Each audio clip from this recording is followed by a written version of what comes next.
thank you for watching December 13th series. It's actually series 13 webinar today. Today, you're going to be hearing from me, but more importantly, you're going to be hearing from Nana Olson. Nana is, went too far, is the Compliance and Risk Management Officer at Alliance Human Services. You can see by her name, she has many initials back there. I'm not sure what all those mean. Master Education and JD. I that's a law degree. So, and then if there's time when Nana's done, let me go back. If there's time when Nana's done, I'm going to be doing the payment screen and the agency billing screen. And depending on how long Nana takes, if it's too long, then I'm going to pick one of these two. And the second one is going to be Introduction to the Reconcile module, if time allows. So depending on what Nana does will depend which one of these two I do. So, okay. Today, Nana is going to be going over how Alliance Human Services uses our system. She's not going to be showing you the system. She put together a really nice PowerPoint show that she's going to share a lot of neat information with you. But the information is in regards to incident management and reporting. And then the second topic that her show's about is program sustainability.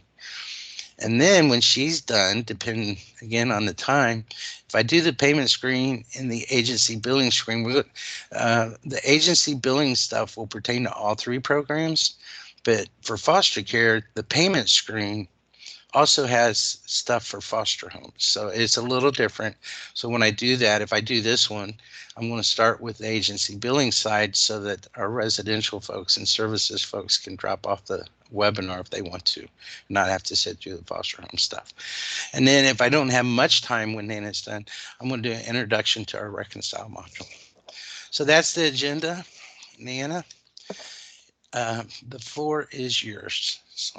All right. Well, let me just give you a little introduction. Like you said, I work for Alliance Human Services, and we have 3 different states that we have foster care programs.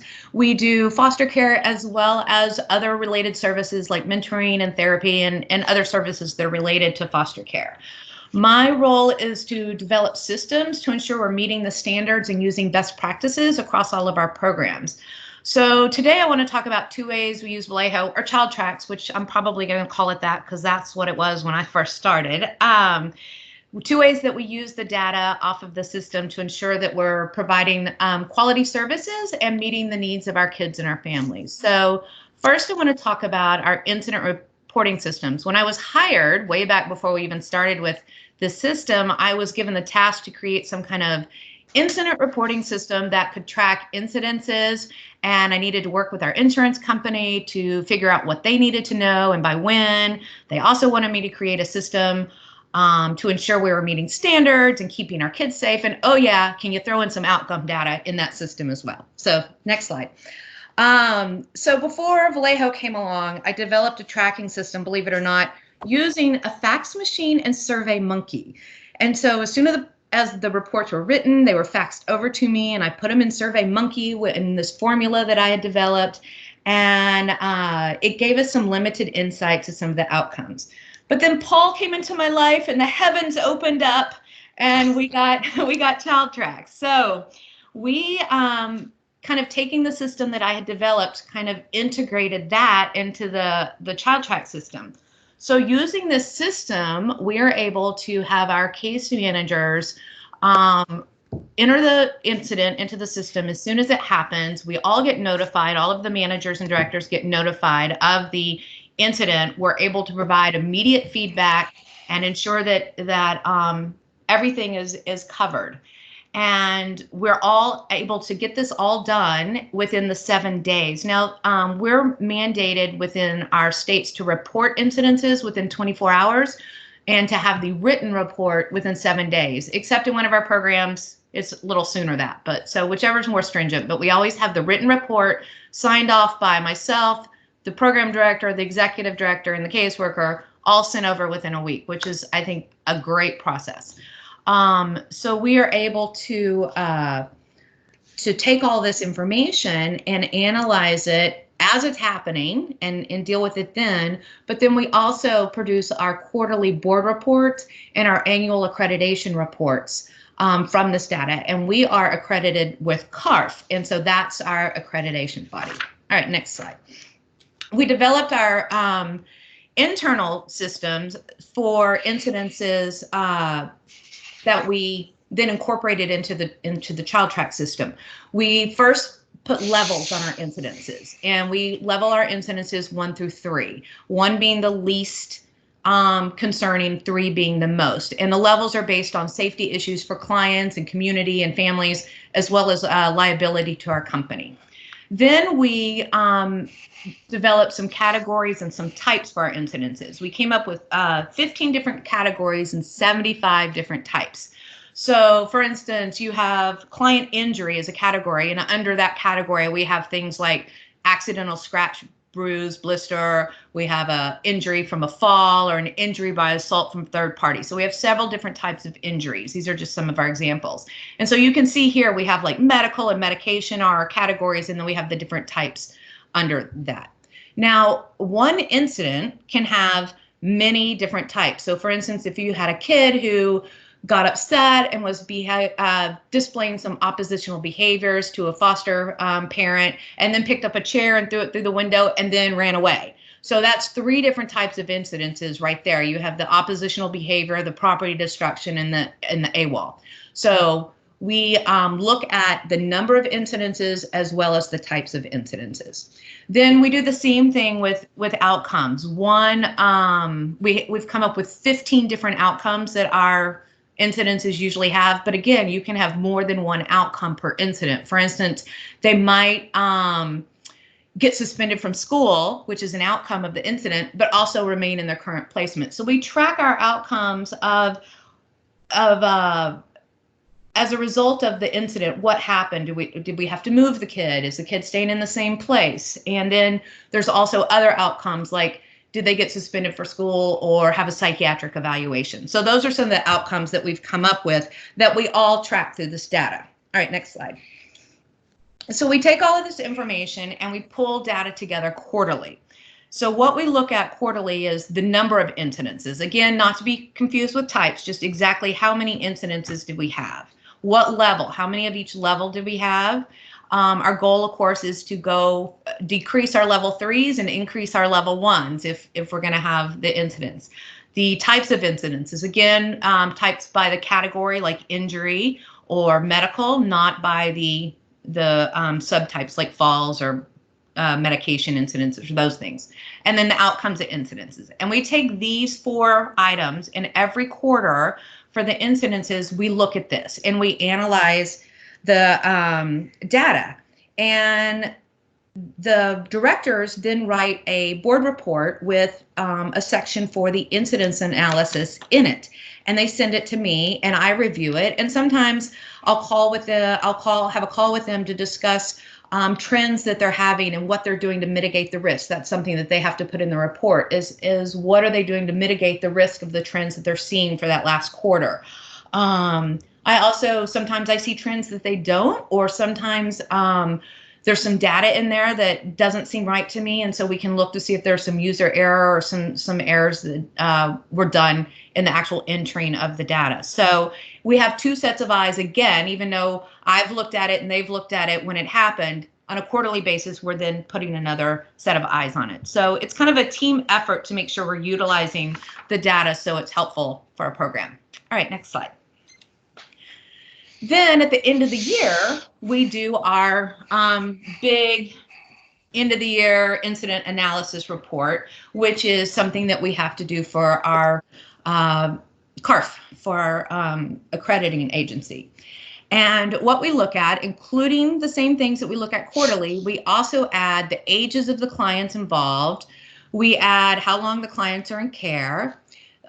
We look at families who have had 5 or more incidences for the year. Now, that number we came up with is from when we first started this process, way back when I was using SurveyMonkey, that we found that in the program that we were using, one of the in the program that we were looking at, that most of the families were averaging about 3.5 incidences per year.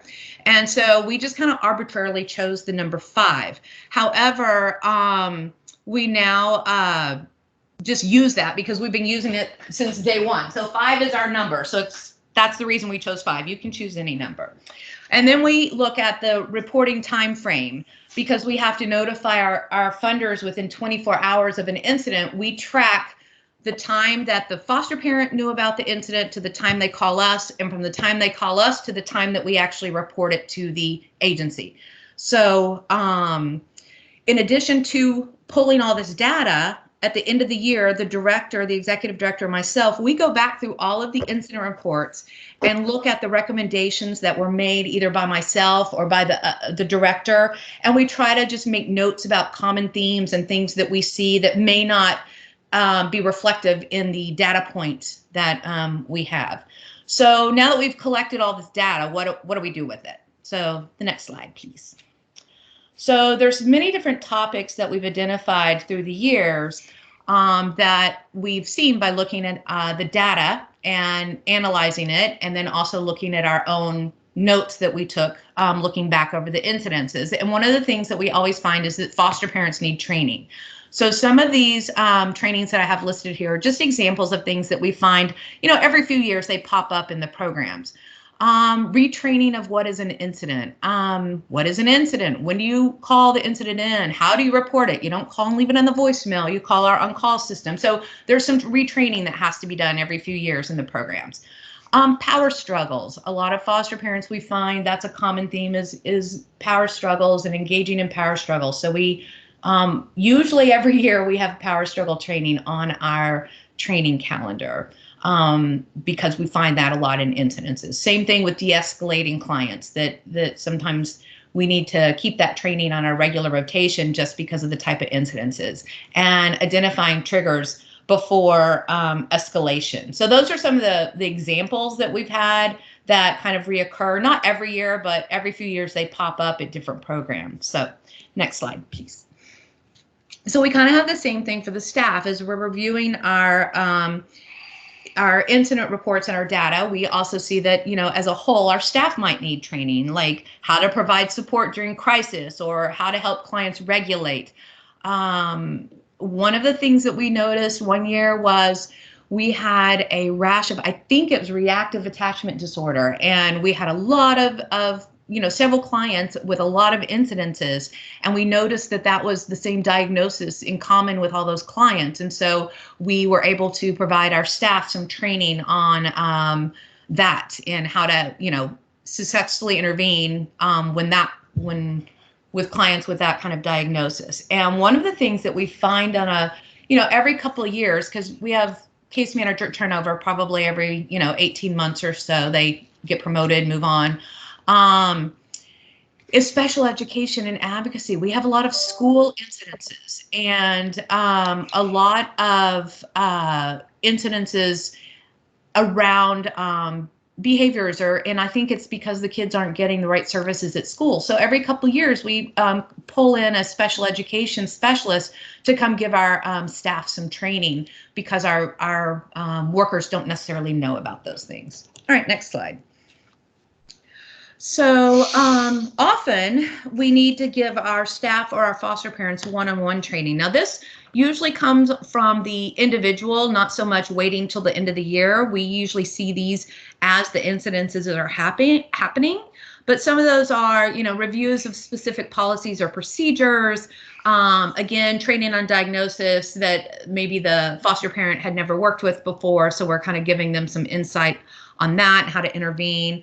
And another thing that we teach a lot to our foster parents one-on-one is how to tag team, how to use their partner for that particular client to get out of power struggles or to, help de-escalate things by using each other as a tag team. So those are things that we find often that we do one-on-one trainings with. All right, next slide. So those examples that we just went through were kind of one-off from different programs, but now I want to talk about a program that we used our data from that went over several years. And you need a little background for this. We started our CARF accreditation process in one state. And as we saw that our procedures were working and we got into it, then we opened in another state. And it wasn't until that we had 2 states that I was doing these incident reports analysis on that I actually noticed something. So in state 1, we had done 2 years worth of reports, and I noticed that in the first 60 days they had higher number of incidents, but I really didn't think of it until we then got our second state involved and wrote an incident analysis for them, and I noticed they didn't have the same high number in the first 60 days. So I thought, well, maybe it's because they have different populations, and I didn't really think of it too much. And then finally the next year when I saw the discrepancy again, I thought maybe we need to look at this. And so we went back to state 1 and we really started kind of doing a deep dive as to why, what was going on. We talked to staff, we talked to the directors, and we found a trend that their emergency placements were increasing. And at the end of that year that we were looking at, 87% of their placements were emergency placements, and the trend was from June of that year, the last 6 months had been really on the upswing. And we found that the state had been doing a little bit things different, and there was some turnover and turmoil in the state processes. And so the majority of our placements were emergency, meaning they were removing the kids from the home and placing them directly into our foster home. So we had no history, we had no information on the kids, we didn't know what their needs were, we didn't know what kind of foster parents they needed. And so we were having a lot of incidences. So we decided that our intake worker, there was some communication loss, so we decided that our intake worker would work with the assigned caseworker in those first 30 days so that and we would increase the visits to the foster home to twice a week instead of once a week. And for these first 30 days, so the foster parent had 2 sets of supports. We had 2 sets of eyes on the case. We really worked together. Our caseworker and our intake worker really worked together, and they developed the initial treatment plan together. And we were really, really excited about that we just knew this was going to work. So the next slide. So the next year, we were so proud of ourselves because we knew that it was going to, solve our problem. And it did. Our incidences declined in the first the first 60 days. And we were so excited. We did something, we saw it, we implemented it, worked. But then we realized we had just kicked the can down the road a little bit. Now our incidences in this program had increased in the 60 to 120-day placement period. So after a lot of data analysis and talking to a lot of people and figuring it out, we kind of hypothesized that this was because the support of the staff declined, like we went to weekly visits instead of twice a week visits. But better yet, we also noticed that in certain areas, which is where a lot of our foster homes were located, there were limited services, therapy services. And so our kids were not getting therapy. And so they weren't getting that clinical support that our other kids in other areas were getting. And so we decided maybe let's try to hire an in-house therapist to take on those kids that needed that extra support. And the in-house therapist, we hired one and got her an office, and she was able to work directly with the foster parents, directly with the caseworkers.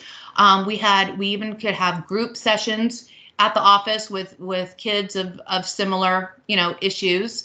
And that really helped the therapist having them in-house really helped the support of the families and the caseworkers, which then we were hoping would decrease those incidences. And so sure enough, next slide. After 2 years, it worked.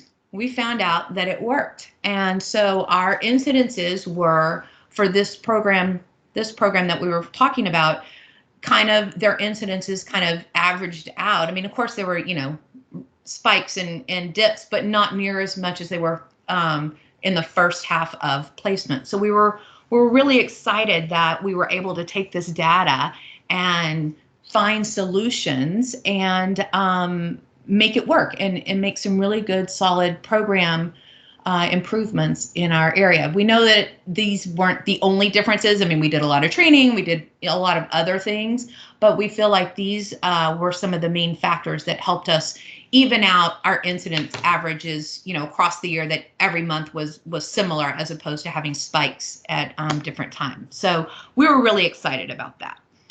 All right, and the last example I want to talk about of how we use the information is we look at families that have 5 or more incidences per year. We talked about that earlier, that 5 is kind of our number that we picked. And these are some of the things that we've learned from looking at that.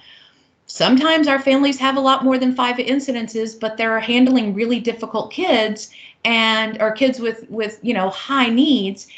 But their outcomes, they have positive outcomes. They have positive discharges, permanency is achieved, adoption is achieved. And so that's okay if they have more than 5 incidences, if their outcomes are good. One family we found had a sibling group that she had room for sibling group. And so she often had different sibling groups in her home. And when the sibling groups were older, 1st grade and above, she did really well. But one time she had a sibling group that was a really young sibling group, and her incidences spiked. And what we figured out was there were kind of supervision issues of just falls and scraping the knees and those kinds of things. While she was feeding the baby, the toddler was doing this. And so we figured out she didn't have the skills to supervise that many young kids at once. And so we now just make sure that they're elementary age, maybe one younger, but we try to keep her kids over the age of 7 or 1st grade. We have reassessed types of clients that families could deal with. An example is we had a lady come in, and she knew her calling was to work with teenage girls, and we placed a couple of teenage girls with them, and they had negative discharges. And we had an emergency placement one time, and we asked her if she would take it. It was a younger child. Wonderful, stayed there. She did great, positive outcome. So she wanted another teenage girl, but we were like, let's try another young kid. You did really well. Same thing, positive outcome. So then we were able to show her using the data. You had this many incidences in this amount of time with these teenage girls, and they had a negative discharge. Whereas with these 2 kids, you had, your incidences were way decreased, and they ended up having positive discharges. So we were able to change the type of placements that they had. One family, it took us a couple of years to figure this out, but they could deal with all pretty much behaviors that we put in their home except stealing. And when they had kids who had stealing behaviors, they had negative discharges. So we now know not to put kids with that kind of history in her home. And then kind of overall, we have revised and kind of tweaked our matching process throughout the years based on some of the data and things. Like for that first program that had all those emergency placements, we totally had to revamp our matching process. Whereas in our other programs, we've just had to make a few tweaks here and there based on some of the outcome data that we've had in terms of trying to make more positive discharge rates for our families. So that's kind of how we have used the data from Child Tracks and from our incident reports to improve our programs, which I think we've had some really good successes with. So that's our incident report. And now I kind of want to change gears and talk about how we use the data in some of our other program management and to kind of sustain and our growth and our census. So let's change the slide.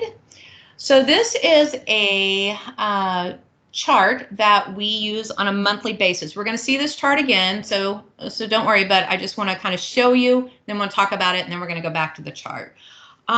This helps us make sure that we're staying on track to meet whatever goals we've set. It's a spreadsheet that our finance department actually developed, and they populate it from data that they pull off Child Track. And it's broken down by program. You can see across the top in the yellow, there's individual programs names there. And then there's one that says all, which tells you how you are doing as an agency. And then you have the individual states broken down on the right. And then down the left side, highlighted in yellow, it's kind of broken down by category. You have your referral activity, your census activity, your foster home recruitment activity, and your foster home attrition. So now these numbers, this is Paul's fantasy world here. These aren't our numbers, so I just wanted y'all to know that.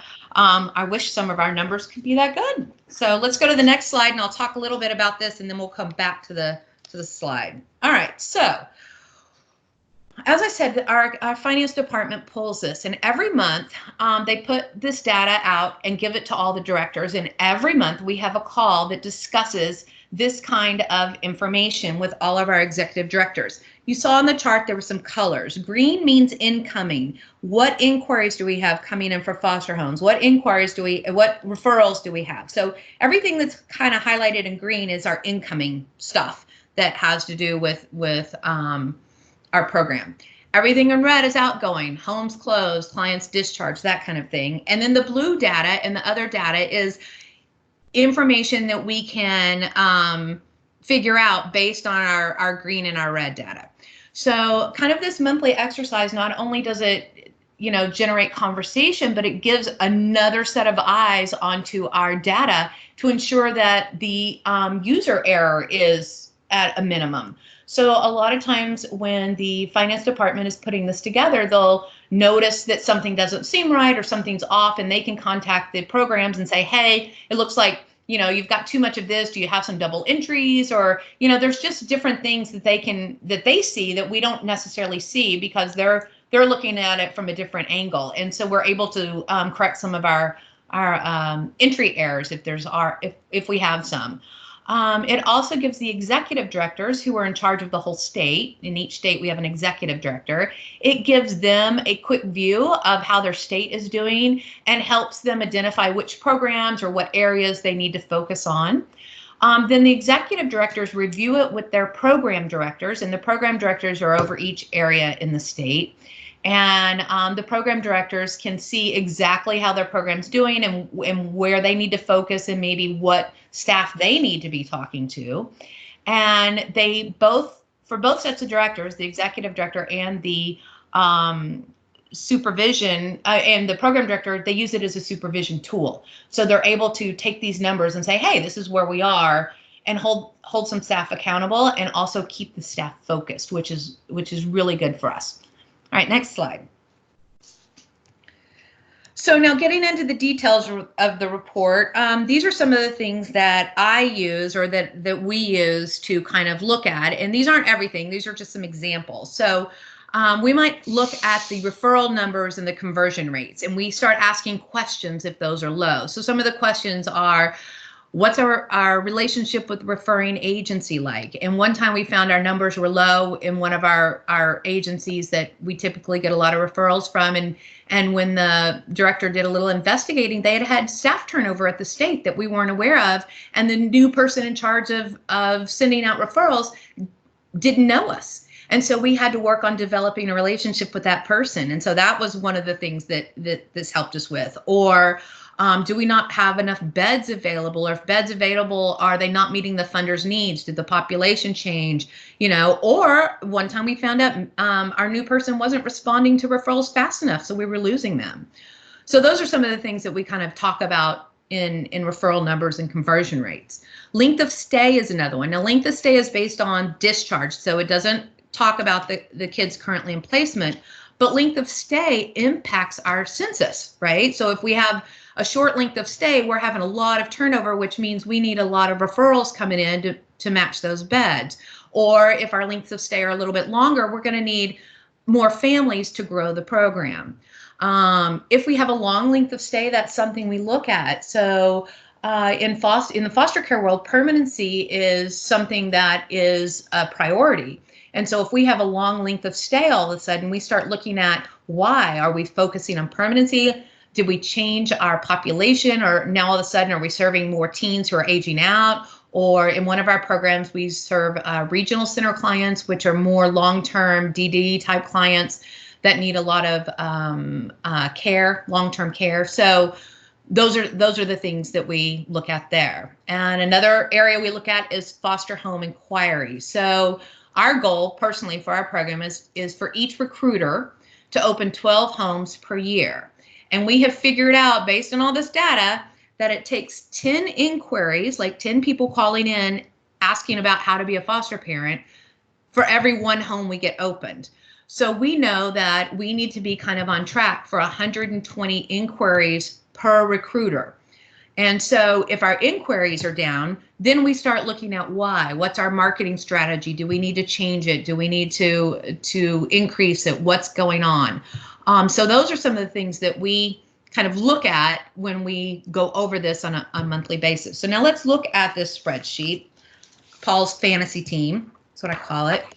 And let's see what we can see from this spreadsheet. So the first thing that kind of popped out at me when I looked at these numbers was in the referral activity section, which is that top section on the conversion rates. So you can see the conversion rate in Chicago, which is the fourth column over, is 200%. Well, there's no way. You can't have a 200% conversion. Anything over 100% is wrong. What that typically means is that the programs are not entering all of the referrals that they're getting. And we actually found this out. We had this exact problem in one of our programs, and they had a system, an internal system in their program to enter referrals, and it wasn't working. And so we revamped the whole process in their system to make sure they were getting all the referrals entered and timely. The second thing that kind of popped out to me was in the client census activity, the open beds per desired capacity. Now, I'm not sure if it's like this in everybody's system, but desired capacity means what the foster parents desire or what we desire the foster parents to have, and that often can be different than their licensing capacity. So we look at the desired capacity because that tells us how many beds we have to use. So in this, Dallas in the first column and Chicago in the fourth column both had 15 open beds, right? Look at the number of referrals they had. They had over 200 referrals up at the top. 220 for Dallas, 225 for Chicago. Why in those 200 referrals or 225 referrals couldn't we fill up those 15 beds? What is going on with that? So some of the questions I might ask is, why couldn't we convert those into placements? Are our homes not matching what the funders need? Did the population of what the funders are now sending out to us, has that changed? Or are we not responding to those referrals quick enough and losing them to other agencies? So that's something that I would do a deeper dive in with the program directors as to figure out what's going on and how can we convert that. So the next thing would be the foster home recruitment activity, that section right there. The thing that I noticed was the average days to certify. Now, if you look at Chicago, Peoria, and North Platte, Nebraska, that's over 352 days in a year. That's over a year for those three homes. In our programs, we find that it takes between 90 and 120 days to certify a home, depending on, and that's our agency average. And so we kind of look at anything over 9 months, we're like, what's going on? And what we find, the way that this is calculated, the days to certify is from the day that the foster parent calls in, the inquiry date, to the date they get certified. And more times than not, we have one or two families that call in and say they want to get certified, and they start going through the process and something happens. So a family member loses housing and they have to give their adult kid the spare bedroom now and until he gets back on his feet. So 6 to 8 months can go by before the adult kid moves out and they can start the process again. So we still go from that initial inquiry date. So anything that's over, we ask the directors to, over 9 months, we ask the directors to back out to look at those and tell us what those are about, so we can get a real true number of what our certification date is. And we can also make sure that it's just those kinds of situations that are causing the certification date to take so long, and there's not another issue. So that's something that we would look at. And then finally, in the last section, the foster home attrition section, the number of homes closed, you can see it's in also up at the top, but down here, I would look at Houston. They have 9. See, everybody else has a lower number. Why is Houston having 9? And so things that I might ask there is, sometimes we do a sweep, right? We have homes that are inactive and they're not getting in compliance, or they're on the fence about whether they want to foster some more. So did we do a sweep and close all those inactive homes that we've been, sitting on? Or was there a mass exodus to another agency? Thank goodness we haven't, as our agency, we haven't had that happen, but I've worked in other agencies where, we've had several families leave to go to another agency, and currently we've had other people come to us from other agencies. So is that happening? That's something that we look at. We don't want that to happen. And so luckily that hasn't been an issue, but that's something that we ask. So those are some of the ways that we use this report. That's not all the ways, but some of the ways that we use numbers off these reports to keep our people on track in terms of what they need to be focused on and what they need to be paying attention to in the next month. So that's that. Paul, you can switch the slide. Now, everything on this slide is everything I just said about the about what we looked at in the things on the spreadsheet before. So we don't have to go over that again. And so the last slide is just some final thoughts that I had. I know that a lot of times it just seems data and numbers are boring, which I personally think they are, but they're very helpful. It really helps focus your attention on things that need to be looked at so that you can stay on track to reach your long-term goals. It's a great supervision tool for directors. One of the things I didn't talk about is we have a whole different spreadsheet that we use for recruiters, and every month we have a recruiter call and we pull out that data and we hold our recruiters accountable for what they've done and those kinds of things. It really helps our executive directors back up their request to our vice president, our CEO, and our board of directors. When they say we want to open a therapy program and we need to add that to our budget, we have the data to show them why we think we need to do this. And one of the biggest impacts I think that it's had for us is our audit.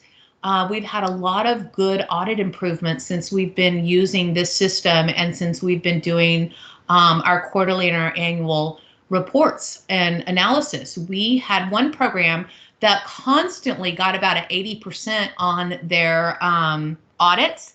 And since we started using the system and started, using the data to help us improve, for the last 2 years, they have gotten, or a year and a half, they have gotten 100% on every audit. So that has been fabulous. And then in another state, we had audits where we were always finding some systematic issues, that our audit from the state always revealed some systematic issues. And we have been able to correct those. And now they come in, and even though we don't make 100% all the time, we do that. When they find stuff wrong, it's, oh, you forgot a signature. Oh, this blank on this form wasn't filled in. So they're no longer systematic issues, and they're just kind of oversight that we can address. So I really think that if you can put the data to use and figure out a way that it works for your program, that you can really make some good quality improvements for your families and kids that you serve. So that's all I've got, Paul. Okay, well, that was good. Absolutely good. Nana. Yes. Oh, no, I'm just speaking now. Oh. I'm not asking a question. There's a reverberation. Let's get rid of that. There we go.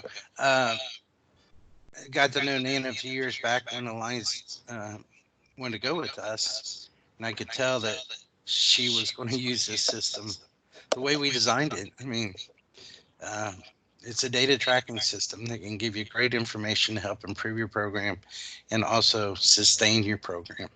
So Nana, thank you very much. I will get an email out to Rick and Doris and thank them to allow you to do this. Everybody else that's listening, go ahead. Did you have something, Nana? No, I just want to say thank you for the opportunity, and it was fun. Yeah, well, you just blessed my heart, because as we're working hard to build this thing, those are the type of things I could see on the back end of it, how the data could be used to manage an organization. So if any of our other partners that are listening to this, if there's something you would like to share, let me know. These Did You Know webinars can be used for many different things, and our partners sharing information like this can definitely benefit other partners. Nana was on one. Shane Davis from Benchmark Family Services did one of our webinars, and it was a huge success also. So please consider sharing your experience. So, okay, now, Nana, thank you again. Uh, for me to finish this off, got about 20 minutes. That's really not enough time to do that payment screen. I probably will do one session just on the payment screen alone. I might just do a webinar on it, put it up on YouTube, and let everybody know it's out there. So what I'd like to do with the remainder of our time is just go over our reconcile module. Uh, I don't know if everybody's aware of it and what it can do for you.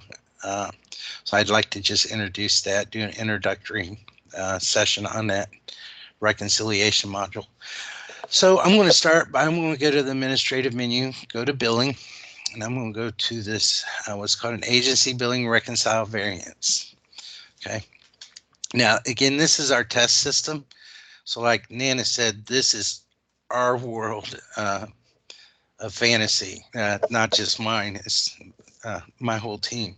We get on here and do stuff all the time. So what I'm going to do, I'm going to run a variance report for this year on our test system.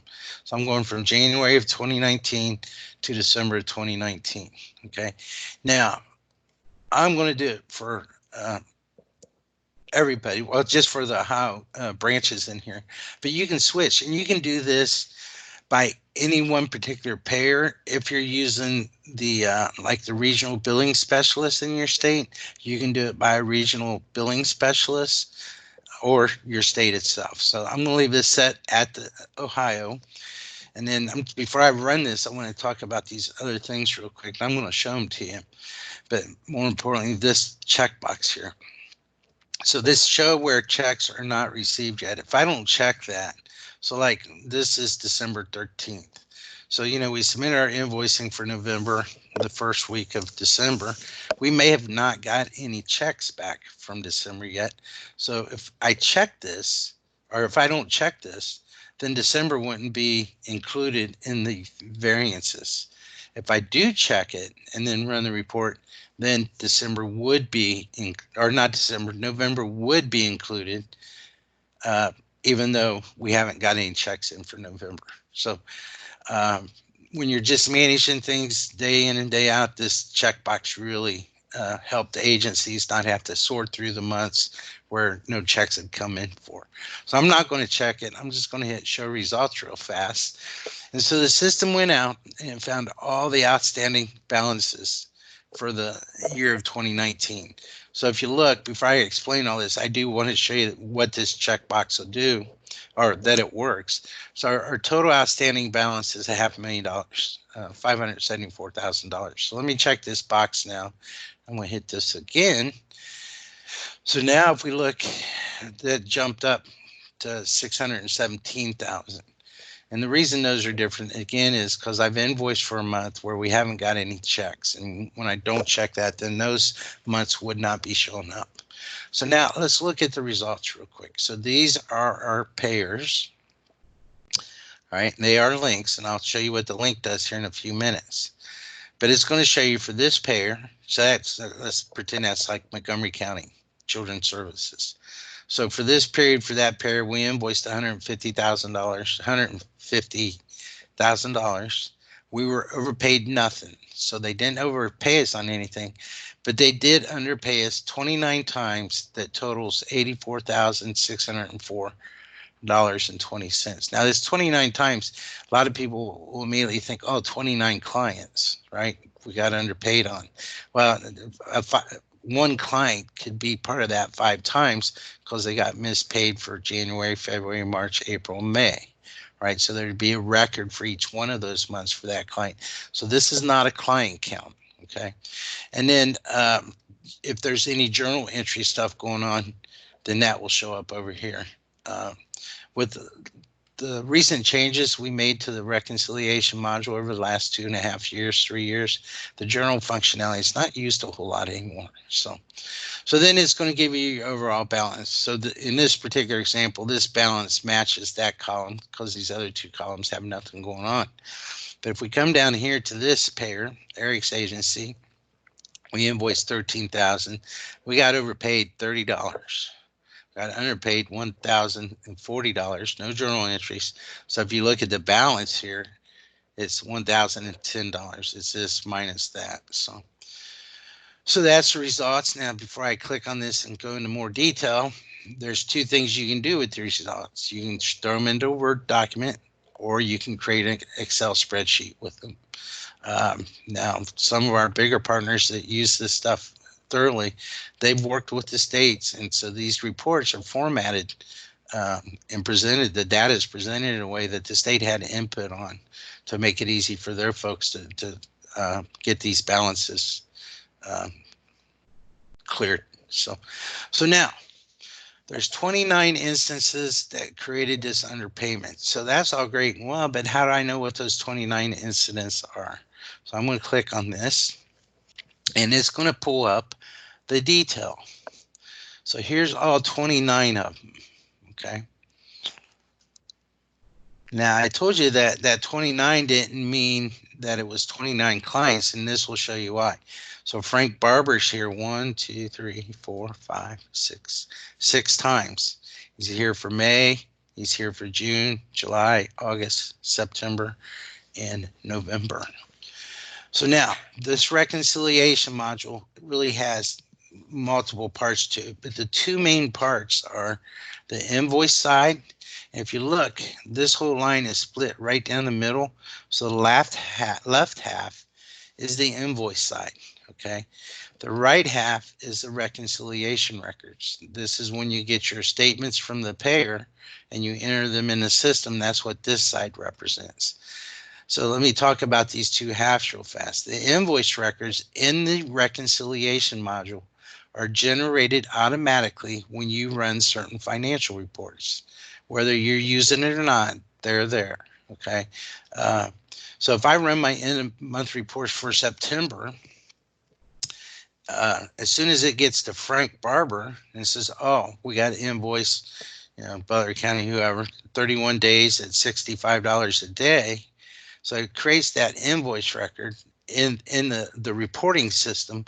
But then over here in this reconciliation module, it mirrors that record. Now, it's not in the exact same format as the reporting system, but it's in a format that we can use in the reconciliation module. So anytime you create an invoice, whether you're using the end of month reports or you're using the accounting homepage to do that, it will create these records in the reconciliation module, and they're called invoice records there for the reconciliation module. So if you look down through here, there's quite a few that you invoiced certain dollars and you didn't get paid certain dollars.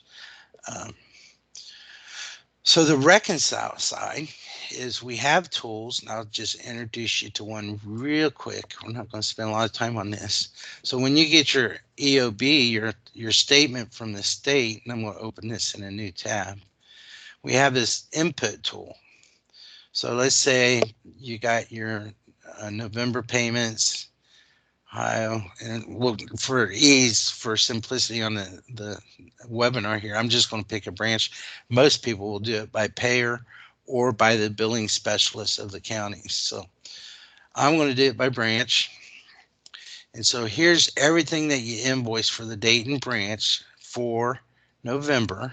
All right, so you get your statement so you know what the check number is. Let me put something in here I know I'll remember. And that was today. So you take your statement and you just look down the statement list compared to this list. And as long as everything matches, and if you don't like looking all the way across, you can shrink this down so you're not looking so far across, but I'm going to keep it full screen for the presentation. So Frank Barber's on the list, yep, 1950. So you leave that checked. James Doe on the list, yep, 3090. You leave that checked, so on and so forth. Now, if you're in Indiana, you can actually download that statement from the state, and you can upload it to the system, and it will do this for you. All right. That's the only state right now that provides electronic version that's in a usable format that we can do that for you. But so this is a manual process, but it's still quick and easy. It's real easy to do to get those payments in. So once you're done, you're going to come down here and you're going to save it. Now, if you uncheck some, let's say I uncheck these three, and I hit save the input, the system's actually going to take you to another screen where you can tell it exactly what the payer did with these three. So that's how the reconciliation modules get in, or the reconciled records get in here. So each record has two parts. It has what you think you invoiced, or what you know you invoiced, and then what the payer did. Now you can also, so let's say the payer sent you the $31 balance, and you can just click on this. There's many places you can do this. This is not the only place, and you can catch up that $31 balance real quick by clicking on that and adding a record right there.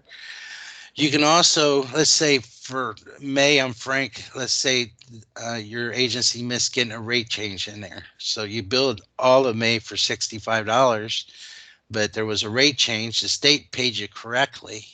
All right. So they had like 15 days at $64 or $65, and then they had 15 days at $85. Well, you can split this record to get that caught up with that missed rate change. So it provides a lot of little functionality here that you can use to manage these balances. So the top part of this is all just per diem stuff. And if you come down here, we also, you can reconcile special payments. So this kid here had a winter holidays reimbursement for $60. You haven't got paid for it yet. And then down here, you can do your journal adjustments if you choose to use that. So that's the actual details. So everybody, it shows up on your variance report. You can click on that and get to the details. Okay. Every payer. So now let's click on a kid's name real fast, because throughout the system, if you haven't noticed, let me get logged back in. This has been sitting idle for since about 11:30.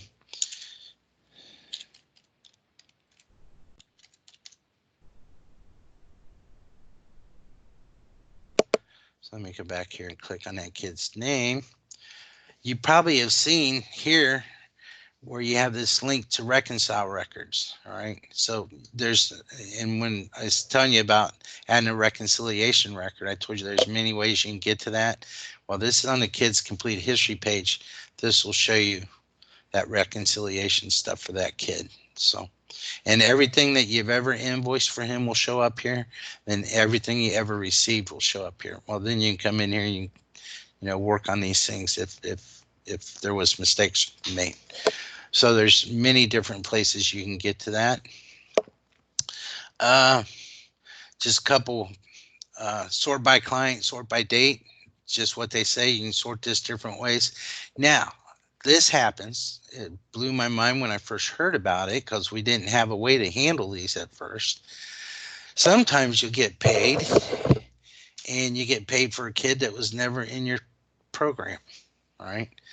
Well, so Clark County sent you a check for Timmy Smith, who was never in your care, for $1,000. Well, that's an overpayment. You can, and you won't have an invoice record for Timmy Smith because he was never in your program. You can actually set up a record for kids that were not in your program and start using those tools for that situation also. So, okay. Last two things I want to show you on this screen are the two reports. So let's go ahead and look at the Word report first.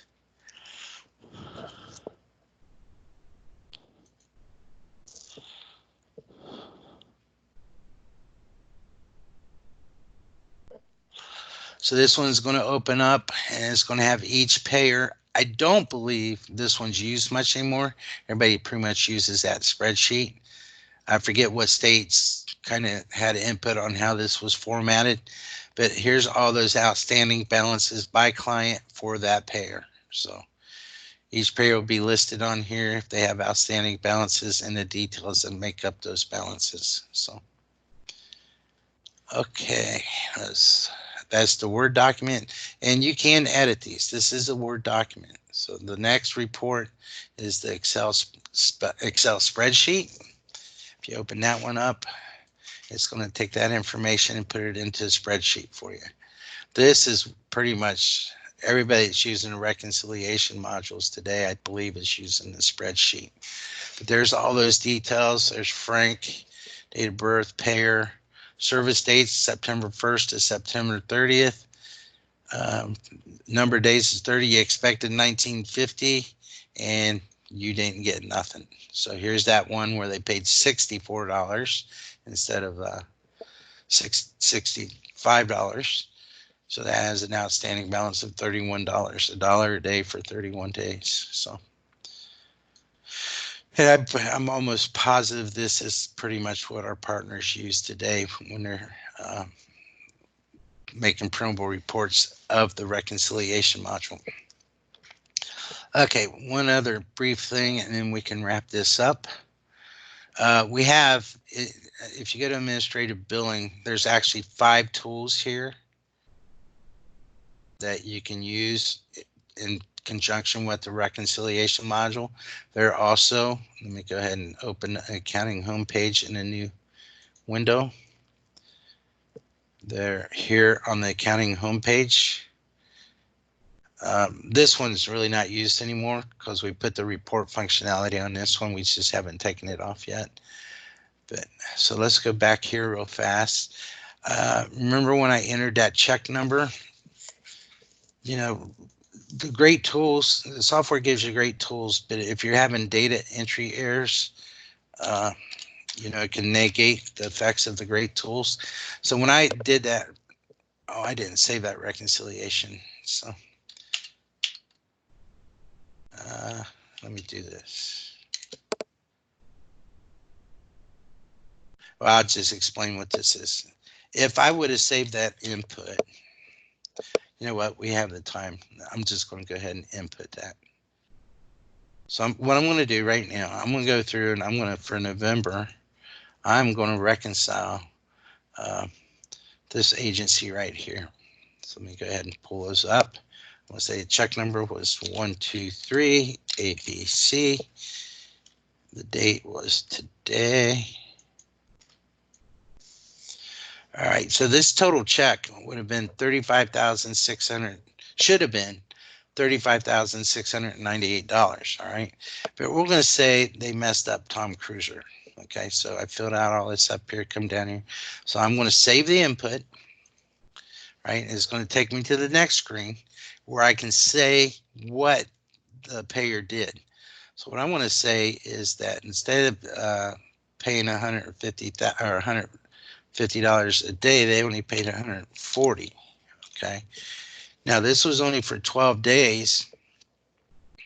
So these 2 buttons, if it was in the month, you would use this. All right. If you use this one for this particular thing, it's only going to go to the 12th. It's going to only create it for 12 days, not 13 days if you use that. So I'm going to go ahead and do that. And I'm going to save this. So now we got shorted. Okay. So now 36,000, I forget, $354, I think was what the original amount was. And I took off for Tom Cruiser. I shorted us on Tom Cruiser. So this you can use to verify that your data entry was correct on those reconcile records. So you can see that that money I shorted on Tom would have taken off from the total, but you know the statement that you got would have a total of $35,578. So once you get done input and everything, if you want to make sure you made no data errors, then you just put that check number in here and it's going to show you what you entered for that reconciliation module. So okay, Well, I think that is it for today. I will, the next webinar, unless I get another partner that would like to have some time on it, I think I will start with that payment screen and agency billing for all programs. And I may even be able to get into special payments during the next webinar. Thank you. Goodbye.